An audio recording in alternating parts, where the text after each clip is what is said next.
Oh. Oh, God.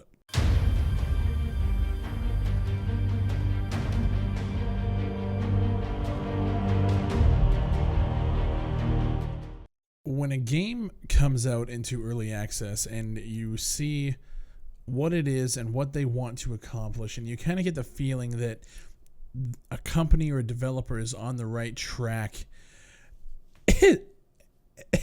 and then you see them take a turn and either remove something or add something that just totally irritates everybody.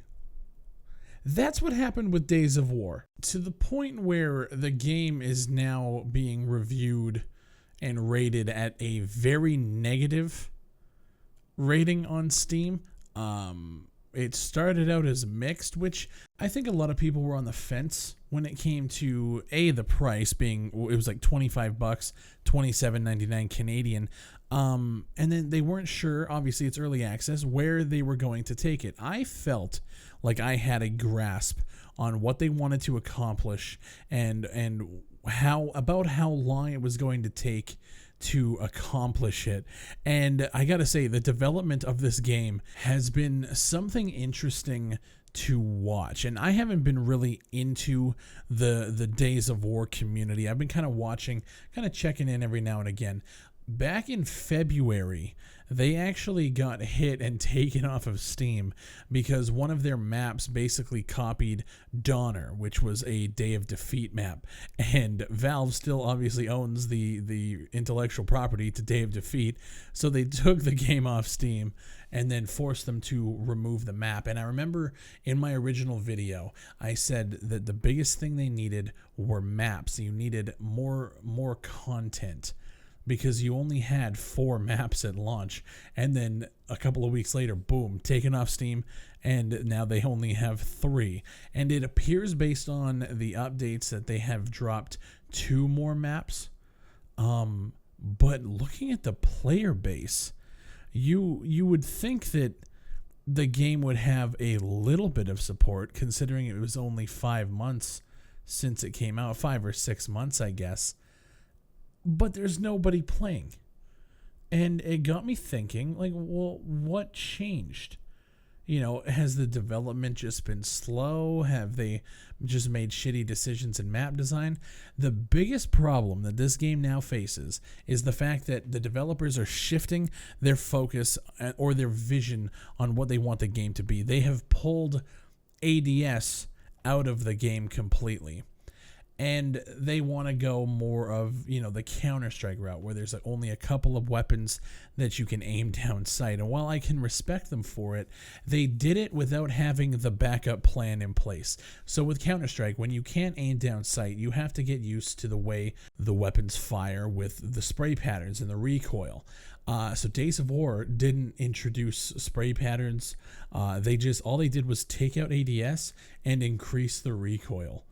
And it just resulted in nobody being able to shoot accurately while moving at all, because the way the gunplay changed, it was completely broken. This is a prime example of why I stress early access developers need to have their shit together, and they need to have a plan laid out before they even go into market.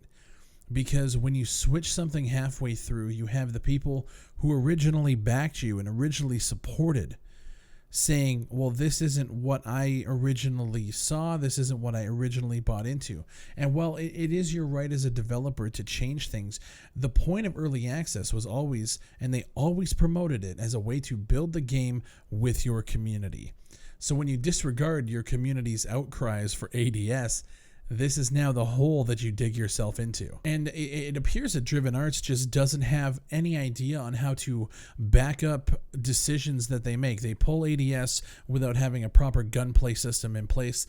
They are losing members every single day. There's nobody playing the game. So you'd think the first thing that you would do is add bots, so that at least players who are paying $25 for a bare bones early access shooter at least have something to shoot at. But maybe that's just me. There is a lot of competition in the World War II shooter market in 2017. If you guys are watching this video, that means that I have already covered the new Hell Let Loose trailer, and that looks fucking phenomenal. We have Day of Infamy, we have Battalion, we have Call of Duty World War II. It is insanely crucial to make every decision perfectly in this market, because you are now entering an area in the second half of this year with a lot of competition. And I have a feeling that with the way the reviews are going on Steam, the decisions that Driven Arts is making for the future of their game, I just have a feeling that they just shot themselves in the foot. And that's really unfortunate, because this is something that I actually enjoyed when it came out, because I thought that I saw their vision. And then to see that absolutely nobody in the entire world is playing your game because of decisions that you have made. Ouch. And to top it all off, we have all these people on the forums, on the discussions, just asking, like, can we get ADS back? Can you guys get the shit back on track? And it just doesn't seem to be like really happening. They have a couple of maps that they've announced. They've done a lot of fixes, like in terms of like player movement fluidity and bugs and stuff like that. But in terms of actual content, I mean, this thing has been pretty stagnant for quite a few months now. And this is another thing. When you have developers who understand that they're learning lessons, and it's a learning experience, right? At the end of the day, when you understand that your player base is dwindling, you're not adding bots, you're taking away features, why wouldn't you then, to try and get people back, lower that price? Because obviously at this point in the game, it is not worth the $25 price tag, right? Why wouldn't you then, like, because they've been talking about doing this free weekend to try and get people back in the game, but then they push the weekend back, which is something I do respect. They said that they want to make sure that when those people come in, that they're getting the best experience that really shows their vision.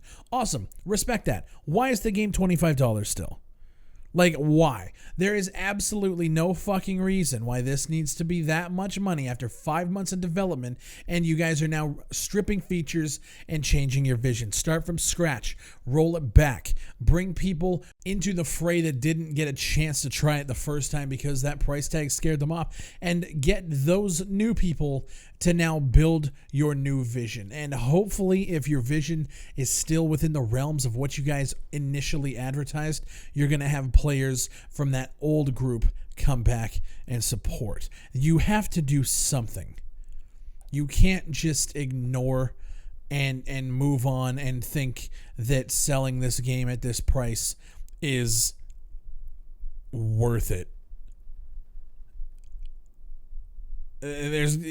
You got to do something.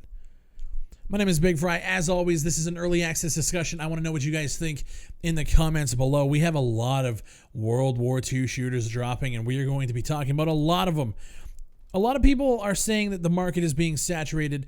I haven't seen the saturation happen yet, because a lot of these games, Battalion, Hell Let Loose, Call of Duty, a lot of them haven't even come out yet. We're still waiting. Yes, there's a lot of chatter about World War II talk, but we need to see which is going to be the most dominant of the year. And I want to know your guys' opinion on this situation, so leave a comment down below. Don't forget to like and share this content on social media, your Twitters, your YouTubes, all that shit. And if you guys want to get some merchandise, rock the Fry Nation logo, you guys can check out the merch store. The link is in the description below. I want to thank you guys for watching. Shout out to everyone who is supporting the channel on Twitch and on Patreon. I appreciate it, guys. Thank you. Shout out to the Fry Nation. And I'll see you on the next one.